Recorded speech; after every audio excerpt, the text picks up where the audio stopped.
Hello and welcome back to another video. Today we're unboxing this. This is a bit bigger than the area I've got set up.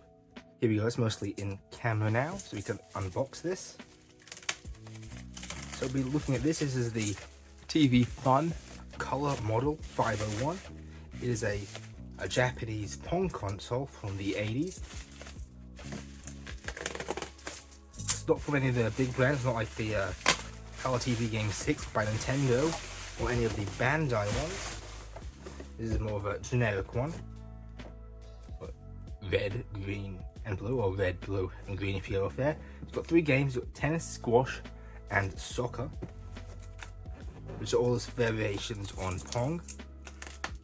So if we look here, I assume this is the soccer one. We've got sort of defenders, a goalie and a ball that moves around.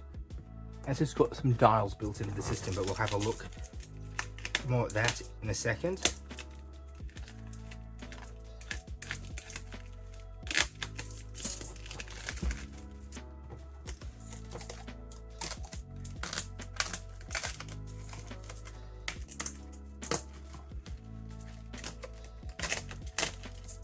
So they have like put this plastic wrap on it. We can get rid of that now. It's got a plastic handle as well. And we'll see if there's any more details. Also, it is made by TOMY, as you can see, which is, it is a toy brand. And they also made the Pewter, which is a home console, which a home computer, which they ended up turning into a home console. Also, there's TOMY there, and big text. So this is probably one of the earlier attempts at a video game thing. Actually, on the back there's some more pictures, so we can have a look. The soccer is the one on the front, like I said. It looks like they only have one color, so even though they're doing a color model, it's just a color per game. So the black and white is changing the background of the color. So soccer is just the defenders and the goalie, and it is just Pong. Squash is Pong, but with it's a line just down the middle. So basically it's Pong, and then the racquetball, or whatever they called it, is basically the single player version of that, where you bounce it off against a wall, so you're never going to lose. Again, it's just 3 different variations on Pong. I wonder what's actually in this, what it comes with. So I'll take a few things. There's a few things at the top. We've got this switch box, this little box. So basically you put the game in, plug it into there. So there's the RCA jack, screw this onto the TV, and then you attach your antenna. That way, because you need one cable, you can have them both plugged in at the same time and just tune it to the right channel if you want to play the game, or if you have it for the TV, you could use that. I've taken apart one of these switch boxes in the past. I'm not sure if it was one of this model. It looks like this, because I think it was wider and shorter. I'm not sure if I still have that switch box anymore. So I've got some adhesive stuff. Paper's still on there, so maybe it hasn't even been used. Just put that to the side. Got a manual. So here is the manual. It's a single sheet of paper. It's folded, tells you how to plug it in. So the aerial, you can plug it in, and so this, I guess, is to just assemble it to replace the batteries. A lot of these did use batteries. It's more details, but plugging in the switch box. So there's no details about the actual game itself. That's more of a setup guide. And the console is here, is upside down. So I'll try to slide it out. And there's nothing else in the box now other than the console. Oh, I guess that wasn't batteries. That was for the channel. So instead of having the switch, it's not actually sticking out there.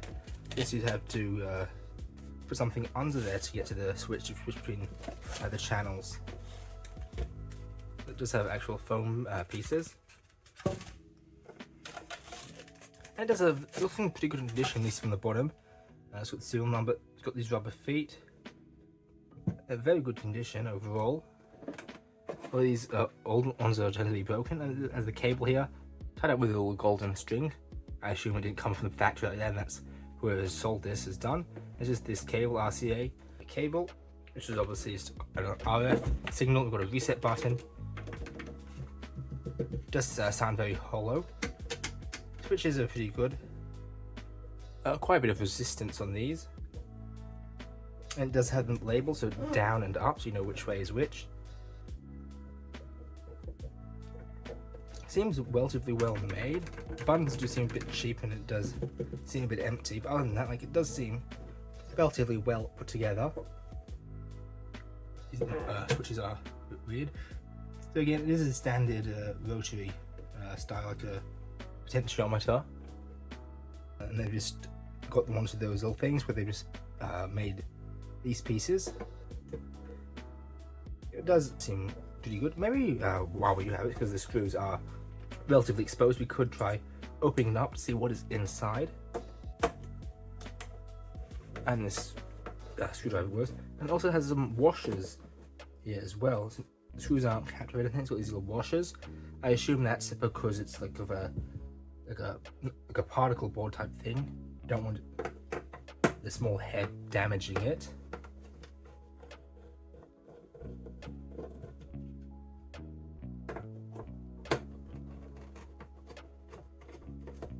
I imagine it's probably going to be not very much in here. It'll be a very basic system.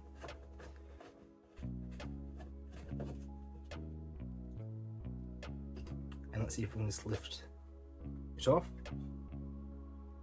And here's the little rubber feet. So that, I guess they're just pushed through, and they've got these little wider parts of it from coming out. And there's like a glue on each. And here's the switch. So it's not like one that you could put like a screwdriver in, it's like an actual switch like on the top.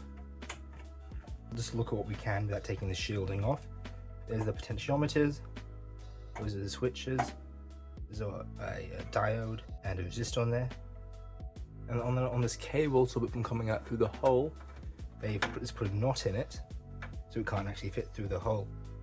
So it's pretty basic there. Obviously I can't see the actual chips, because that would all be under here. Maybe we can just see if we can take it off, because I think it's only 8 screws, so it's going to be a bit difficult.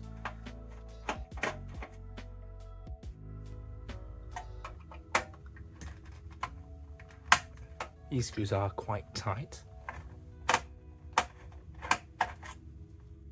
Not sure whether they're screwing into plastic on the other side or not. Maybe it's the metal.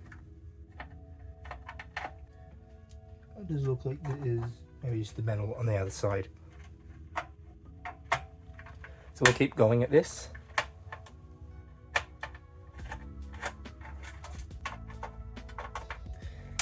Halfway done.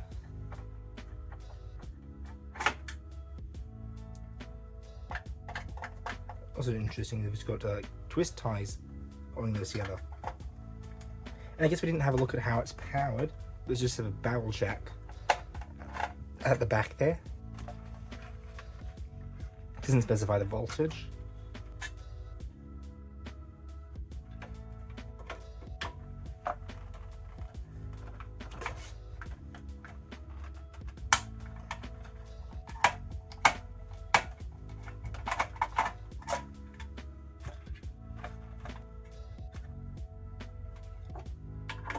Last one.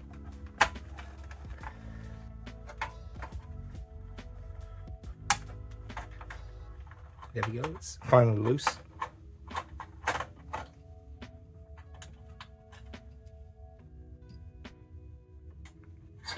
Let's lift it up. There we go, pretty simple. It's also got little squares in here. I think it's probably an inch squares. So we've got the switch here, the chip, which I assume is what this whole thing runs off, potentiometer for something. Got a hole there for the potentiometer, another potentiometer. 2 more holes, but those aren't potentiometers, like those are for those coils. Also, there's some components that are missing. I guess maybe in this version they just need some transistors. So maybe if we can figure this out, maybe we can figure out how to get the composite signal instead of getting the RF modulated out. Maybe that might be possible. I'm not sure, but I guess that's it for this video. I won't bore you with having to reassemble this. So leave this video here if you like the video. Don't like the video, comment down below your thoughts and ideas, future, and subscribe to see videos like this in the future.